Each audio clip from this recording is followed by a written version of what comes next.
Απόψε δεν υπάρχουν νικητές και ηττημένοι. Νικητής είναι ο κριτικός λαός. Έχουμε αποδείξει ότι μπορούμε και ενώνουμε δυνάμεις. Και αυτό θα κάνουμε και τα επόμενα 5 χρόνια. Μαζί με όλες τις παρατάξεις, μαζί με όλους τους πολίτες της Κρήτης, για την ανάπτυξη της Κρήτης, για τον συγκριτισμό, για την ενότητα. Θέλω να ευχαριστήσω τον κύριο Τσόκα, γιατί από τους πρώτους που μου δώσανε τα συγχαρητήρια ήταν ο κύριος Τσόκας. Να πω ότι είμαστε ανοιχτοί σε κάθε συνεργασία για την ανάπτυξη της Κρήτης, για ό,τι καλύτερο υπάρχει για την απασχόληση και για την ανάπτυξη, όπως επίσης και όλες τις παρατάξεις για αυτόν τον αγώνα που δώσαμε αυτό το διάστημα.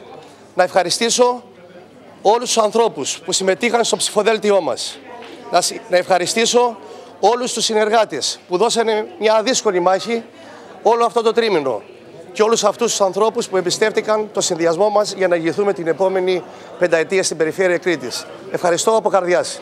Κύριε Ναουτάκη, είναι το φώτο φίνις ενός δύσκολου αγώνα σε μια σημαντική προσωπική ημέρα για σας. Έχει διπλή αξία το αποτέλεσμα? Νομίζω ότι η κάθε μέρα είναι ξεχωριστή. Βέβαια, σήμερα συνέπεσε να είναι τα γενέθλιά μου.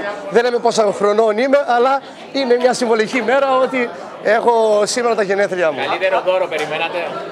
Ένα πολύ μεγάλο δώρο. Και πάλι θέλω να ευχαριστήσω από καρδιά σε όλο τον κόσμο για αυτή την εμπιστοσύνη που έδειξε απέναντι στο συνδυασμό μας. Τι σηματοδοτεί αυτή η θητεία όσο αφορά στο έργο που πρέπει να γίνει? Αυτό που έχω δηλώσει αρκετές φορές. Και είδατε ότι όλο το προεκλογικό αγώνα είχαμε μια υπεύθυνη στάση πάνω στα προβλήματα της Κρήτης, πάνω στην αλήθεια και πάνω απ' όλα αυτό το οποίο χρειάζεται είναι να δούμε πώς ιεραρχούμε όλα τα μεγάλα θέματα του νησιού και πώς διεκδικούμε από την κεντρική εξουσία. Η κεντρική εξουσία πρέπει να γνωρίζει ότι πρέπει να κάνει τα μεγάλα έργα της Κρήτης, εμείς ενωμένοι, και αυτό το υπόσχομαι απόψε σε αυτή τη σημαντική βραδιά, ενωμένοι όλοι μέσα στο Περιφερειακό Συμβούλιο θα δώσουμε τη μάχη για να πάρει η Κρήτη αυτά που δικαιούται. Πολιτικά μηνύματα έχουμε απόψε, κύριε Ναουτάκη? Πολιτικά μηνύματα πάντα υπάρχουν. Όμως εμείς αποδείξαμε μέσα από το υψηλό ποσοστό που πήραμε από την πρώτη Κυριακή και τη δεύτερη Κυριακή ότι είμαστε πέρα και πάνω από τα κόμματα. Είμαστε αυτοδιοίκηση, ο καθένας έχει την ιδεολογία του, η οποία είναι σεβαστή.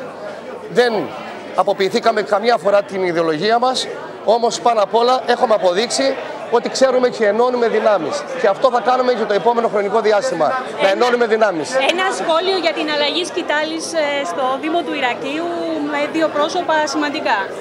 Θέλω να συγχαρώ τον κύριο Λαμπρινό για τη νίκη του.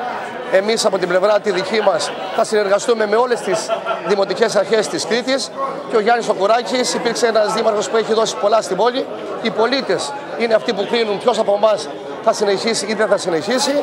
Εγώ είμαι ανοιχτός σε όλους για να συνεργαστούμε και θέλω να συγχαρώ και όλους τους δημάρχους της Κρήτης και τις δημοτικές αρχές που έχουν εκλεγεί τη δεύτερη Κυριακή. Θα χρειαστεί δουλειά πάντως. Πολλή δουλειά από όλους μας. Πίσω μου, πίσω μου, πίσω μου. Από εδώ περάστε. Από